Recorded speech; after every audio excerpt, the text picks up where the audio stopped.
गतकाली जितेबाला आंदोलन द्वितीय दिन थिला राति 10टार आमर आंदोलन स्थल को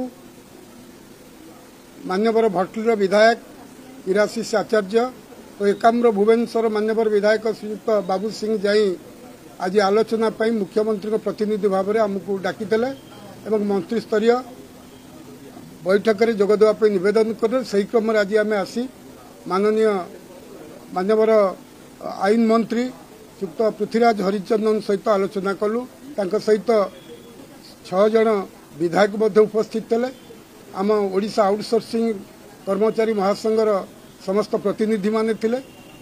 आलोचन आम समस्त विषय 3टी दाबीर युक्तिसंगत दिगगुड़िक व्यापक आलोचना कलु ता संपर्क में सविशेष कागजात प्रदान कलु एवं मान्यवर मंत्री एवं विधायक माने आमको दृढ़ प्रतिश्रुति देले जे खूब शीघ्र आपण मानकर दाबी उपरे राज्य सरकार एक ऐतिहासिक पदक्षेप नबाकू जाउछन्ते एवं से आमको अनुरोध कले राज्य सरकार उपरे भरोसा रखी आंदोलन प्रत्याहार करने को आमे एबे धारणा स्थल को जाउछु एवं सेठी आमर समागत आंदोलनकारी सहित ए विषय आलोचना करी आमे किछि निष्पत्ति सुनेइबु। नमस्कार दर्शक बंधु मु दिव्य आपण मानकु स्वागत जनाऊँ आज आउ एक बड़ खबर को। तेबे दर्शक बंधु ओडिशार आउटसोर्सिंग कर्मचारी मानकु नहीं आसिला बड़ खबर। तेबे आउटसोर्सिंग कर्मचारी मानकर समस्त दाबी को मुख्यमंत्री मोहन चरण माझी मानि नहीं। तेबे मंत्री स्तरीय कमिटी आलोचना पर ओडिशा आउटसोर्सिंग कर्मचारी महासंघर आंदोलन होइचे प्रत्याहृत।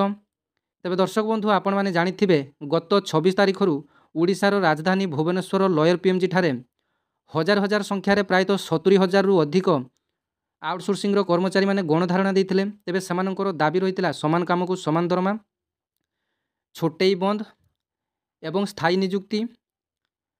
तेबे वर्तमान सबुठारु खुशी खबर आसी पहुँची जे सेमाने मुख्यमंत्री सहित आलोचना करिसेंती एवं आलोचना सफल होईची एवं मुख्यमंत्री मध्य प्रतिश्रुति देइचंती एवं एथिपाई एक मंत्री स्तरीय कमिटी मध्य गठन होईची जे आउटसोर्सिंग कर्मचारी मानकर समस्त दाबी को वर्तमान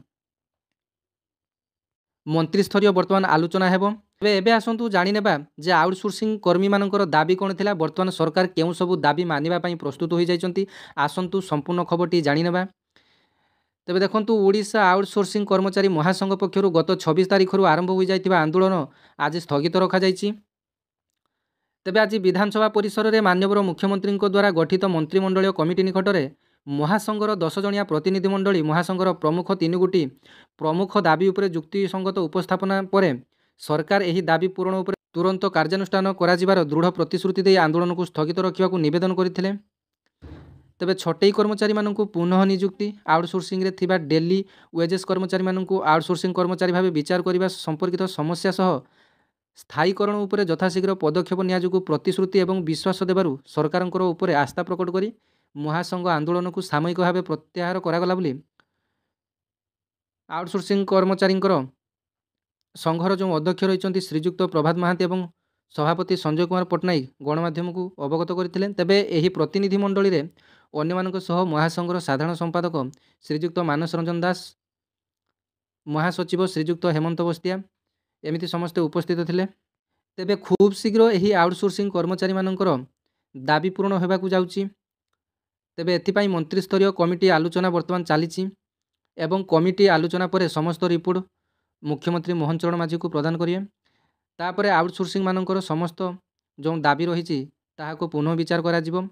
तापर से दाबी मध्यरु किछि दाबी को सरकार मानि नेबे।